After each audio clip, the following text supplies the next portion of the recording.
Hello lovely people, I'm Debs. Welcome back to my channel, Raina Read Stuff. I'm here in the book shack. Yesterday I said, no, the day before yesterday, I said I was going to do a double tag video yesterday. I failed. I was a bit under the weather yesterday, spent half the day in bed, but I think I was just suffering from tiredness. I'm going to do it now. I'm going to do 2 book tags together because I think one follows on from the other. The first one I'm going to do is the childhood book tag, and the second one I am going to do is the philosophy of reading. So, the childhood book tag was created by Fantastical Magical, and I was tagged by Pat at Book Chat with Pat. Thank you to both. There are 10 questions. Right. Were you a big reader as a child? Yes. I've been a big reader for as long as I can remember. Question number 2. Did your parents read to you, and if so, what? I strongly believe that my parents did read to me, but I don't remember it. And I don't remember what either, to be honest. We always had books in the house. My father was always a big reader, and my mother was extremely keen on education. So yes, I'm pretty sure my parents read to me, but I don't remember it.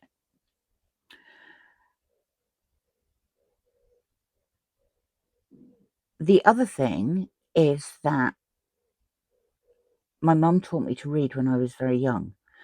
My brother is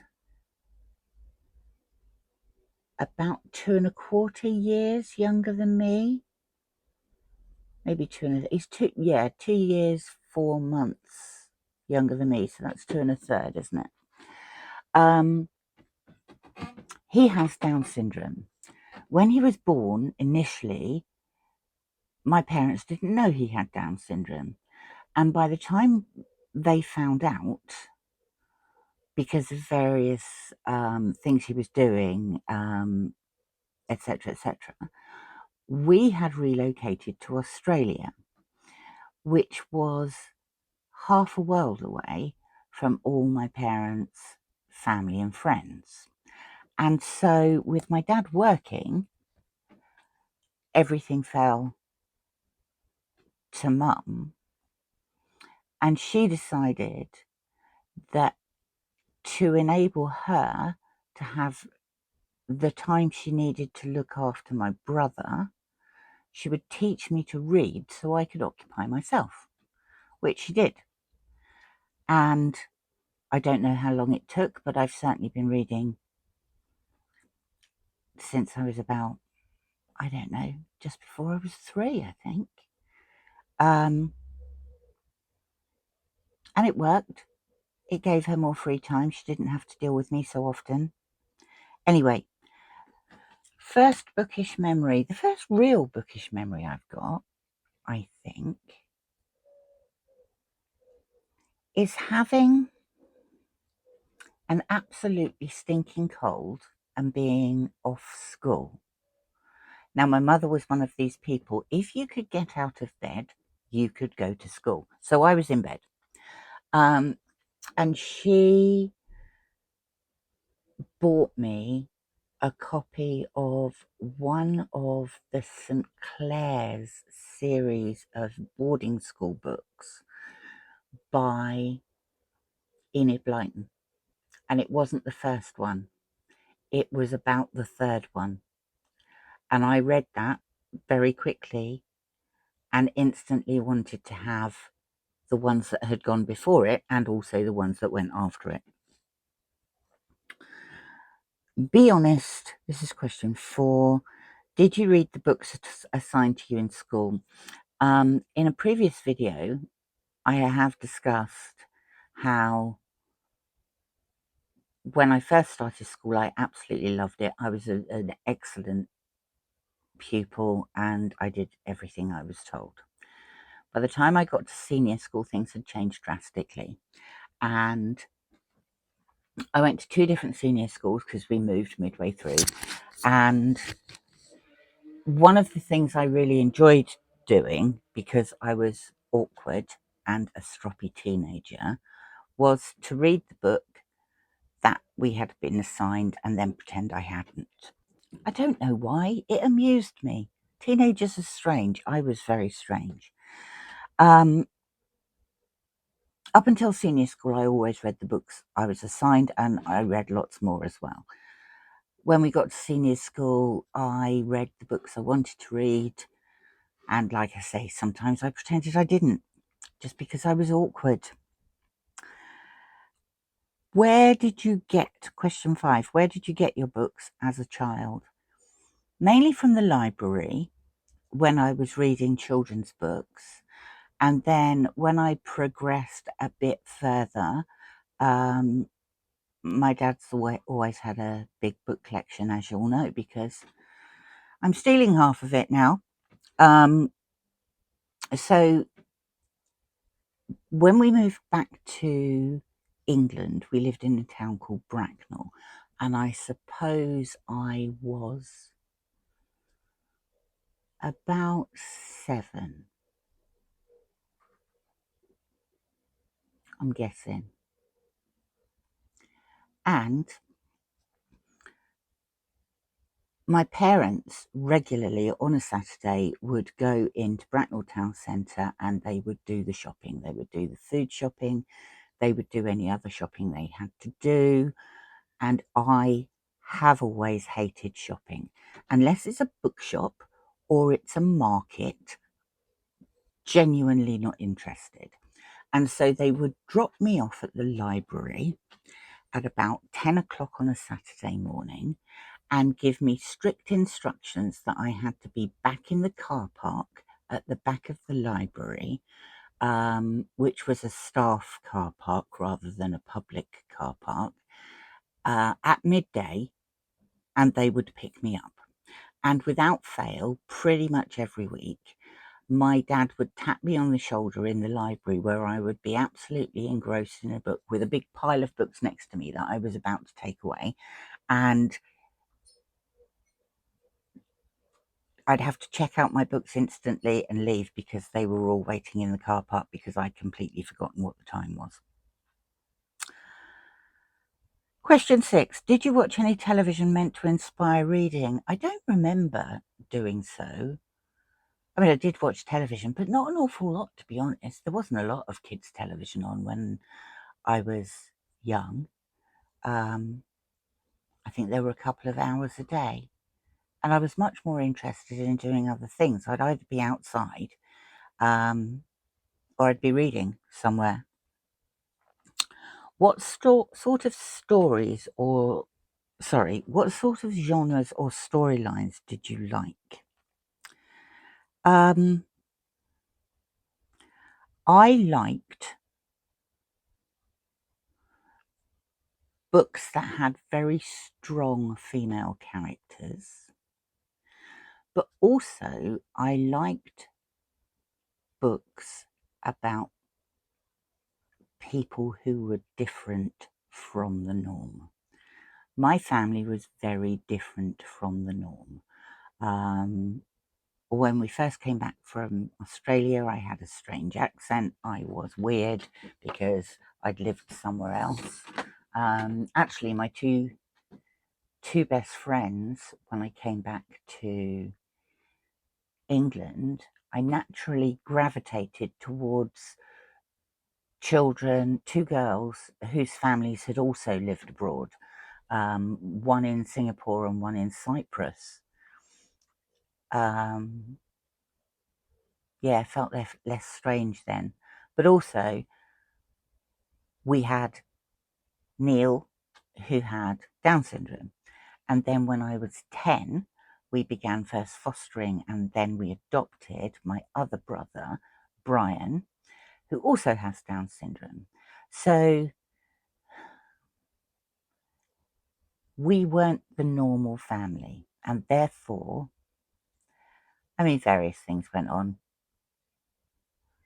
through people's ignorance more than anything else. But I was attracted to books about people who were different from the norm. And one of those books, one of my favourite books, was a book called The Didikoi by Ruma Godden. It was filmed as a television series in 1976, but I'd read it by then, but only just, I think. It's about a young half Romany girl who is an orphan, and she is a member of the travelling Romany community. She's been brought up by her grandmother, but her grandmother is very aged and then she dies. And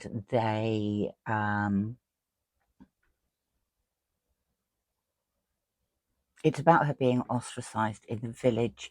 Social services become involved and she tries to enter school, and they foster her out. And it's about the difficulties that she had in fitting in. Now, like I say, it was filmed as a BBC television drama in 1976, and it was renamed Kizzy because that was her name, and that's her. And the young actress who played her looked remarkably like me, and I was called Kizzy for quite a long time. Right, where are we? As I got a bit older, I liked fantasy. I liked crime very much. I started reading things like Agatha Christie quite young, and I liked science fiction, possibly because they were predominantly the books that were on my our bookshelves at home. Favorite children's or picture book? Little Dream by Cynthia Leonetti. This was given to me in 1969, and once again, the main protagonist is a young girl who seems a bit wishy-washy, but it turns out she is the only person who can control the dreams, who live on a cloud. And she is also the only person who can control, where are they? The nightmares. Always been attracted to a strong female character.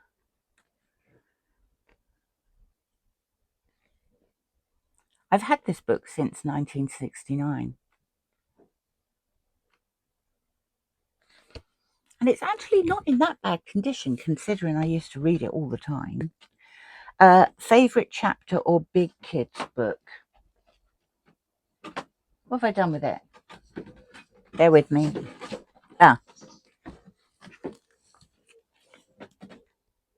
Lord of the Rings.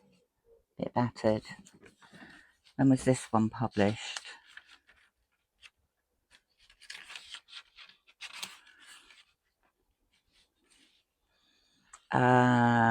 This was 1976, so I was 11.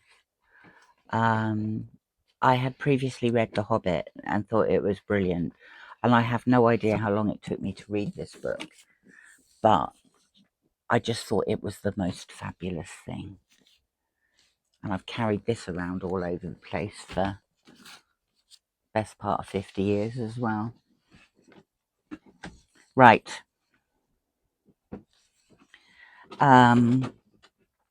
Favorite children's series? I don't know. I loved I love the Enid Blyton boarding school books, like I say, but also I loved not the Famous Five or the Secret Seven, but there was a series of Enid Blyton books called the Adventure series. So you had the Island of Adventure, the Valley of Adventure, the Castle of Adventure. There were lots of them, and there were four kids and a parrot called Kiki, and they used to solve crimes and things like that. I think that was probably the first.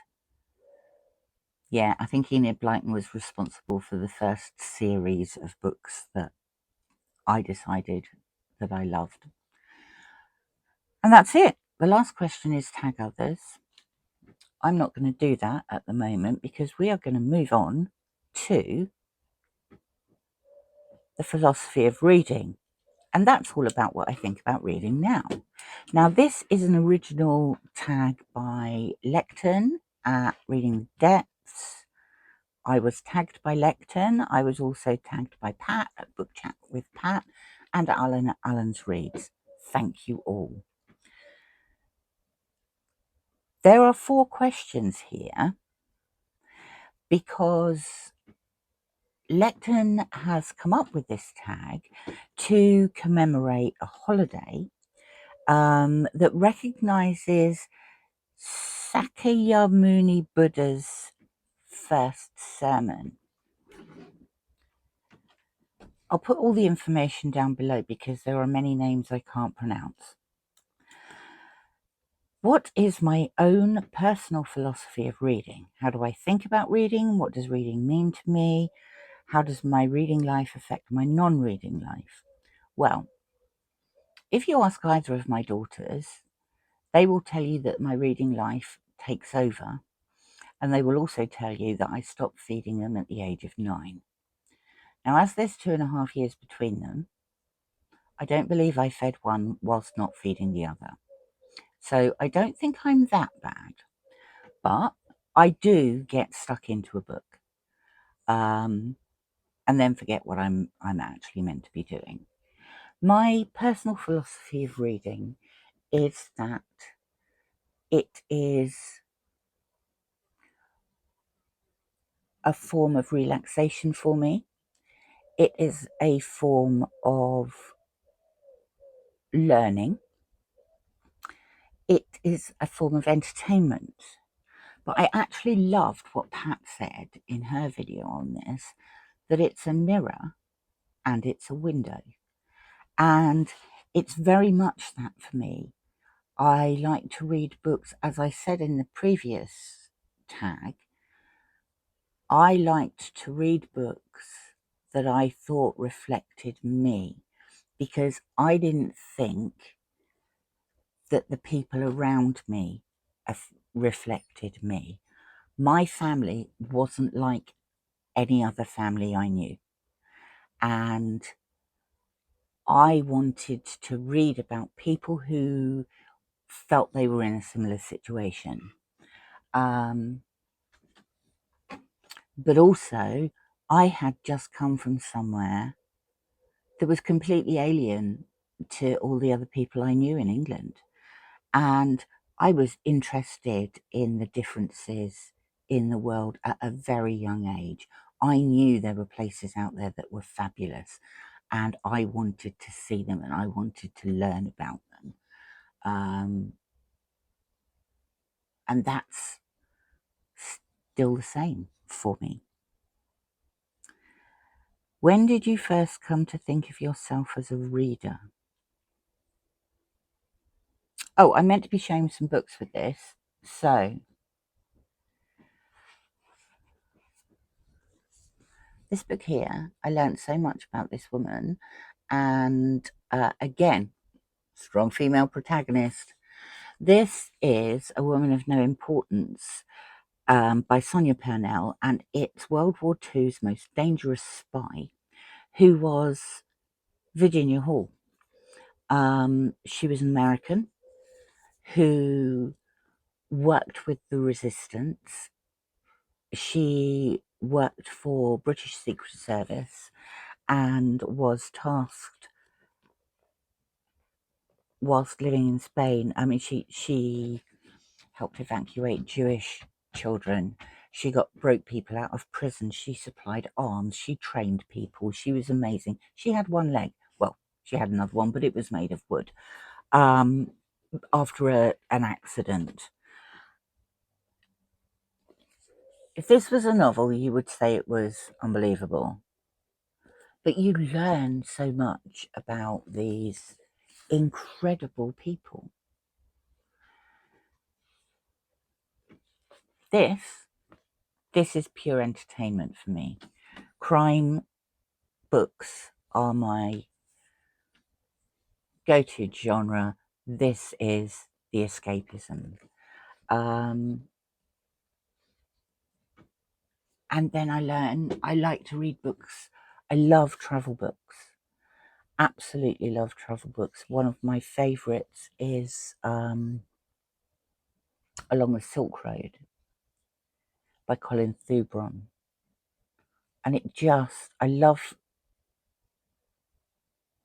literature in translation as well, because it gives you a different outlook on the world. Anyway, when did I first come to think of myself as a reader? I've always thought of myself as a reader. I cannot remember a time when I didn't read. What are some of my goals and hopes that you have for your reading life? I think I have been on BookTube now for 2 years, and I absolutely love it. I love the community. I love the variety of new authors and new genres I've been introduced to. I love the events. I do get rather overwhelmed with them because I find it very difficult to say no to things. And what I'm hoping for, I think, is that I can get back to reading things that I want to read. And what I want to read lots more classics, and I want to read lots more crime novels, and then I want to read lots more books in translation.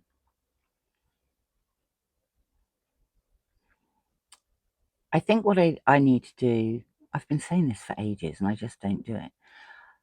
I need to take a step back from events and just dip my toe into them rather than throwing myself into them wholeheartedly.